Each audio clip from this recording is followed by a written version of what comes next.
What's up, guys? Today I'm going to be teaching you guys wall double full.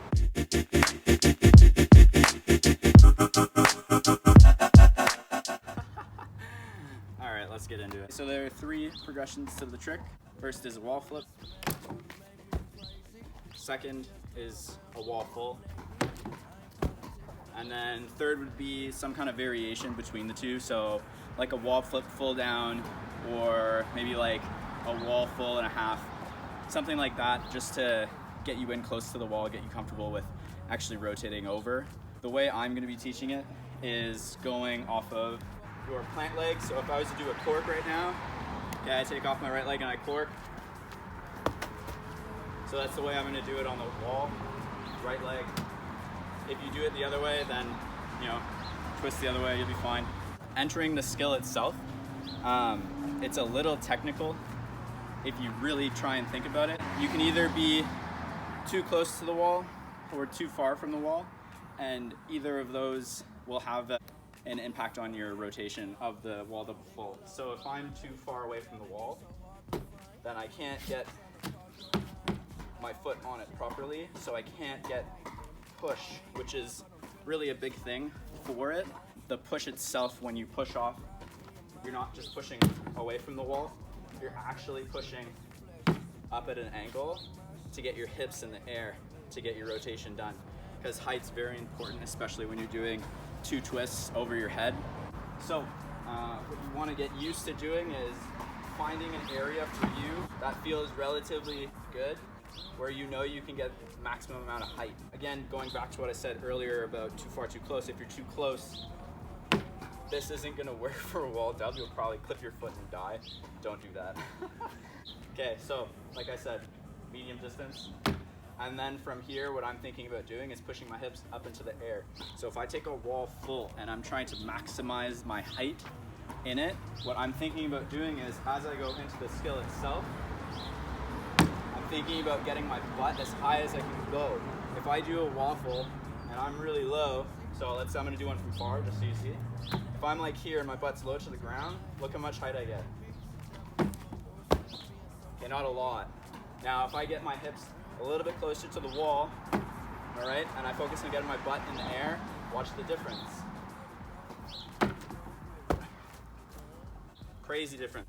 When you're spinning, what I think about in my twist always, if I'm doing a double full, triple full, quad, whatever it is, as I take off and as I pull for my spin, I'm pulling my arms in towards my hip. What that tends to do is, as I get my rotation and I pull my arms in tight, pulling towards my hip increases my rotation speed. What this allows me to do is get a really fast twist, so I can get the spin done early and spot my landing and land safely controlled. Because again, that's what we want to do. We want to learn this where we can control it every single time. Safety first, right? Yeah. So I've taken off of the wall now. Boom, I'm in the air. From this position, what I'm thinking about doing is dropping my arm behind me to create a quarter rotation with my chest and my shoulders. And then from that position, as I push up the wall, I'm pulling in for that double twist. Don't worry about your legs whenever you're doing double twist. Naturally, they tend to cross. It's totally fine. Nobody in the history of flips has ever spun like this unless they're like a trampolinist at a very high level, but that's not you. You're learning wall dub because you're a free runner. So the landing of the skill, obviously it's going to be more heavy impact because it's a double twist. You need height, you need rotation, you have a lot of momentum coming into your landing itself. So when you land, very important, you always want to land on the balls of your feet. You have the most control there. Your ankle is able to actually react to how the ground is. I don't know if you can see in the video, but I'm not really landing on anything great. I'm landing on dirt, basically. It's uneven, it's not fun, but I make do.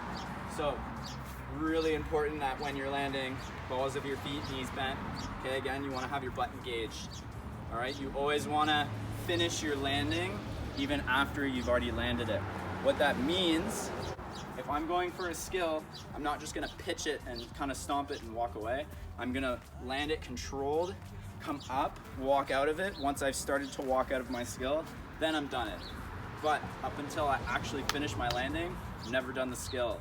Okay, you always want to be aware of that. So, finishing my twist. Boom, I'm taking off one spin. Coming in for my second spin. I'm coming in to land it. At this point in time, I should be about here. Your head will always be leading the direction of your twist. So I'm peeking out of my shoulder to spot my landing, come in, and land very controlled. That's pretty much it. Wall double full is more of a commitment thing. As far as tech goes, there's not a lot to it. It's kind of just committing to your spin. If you're confident enough to try it and to actually like put time and effort into learning it properly, good on you, you should be. But yeah, it's just a confidence thing. If you feel it, go for it. If you don't, don't. It's always good to save it for another day. It's always good to learn progressively as you go in your journey. But yeah, that's pretty much it. So I'll do a couple and then, yeah, if you have any questions, hit me up. Peace out.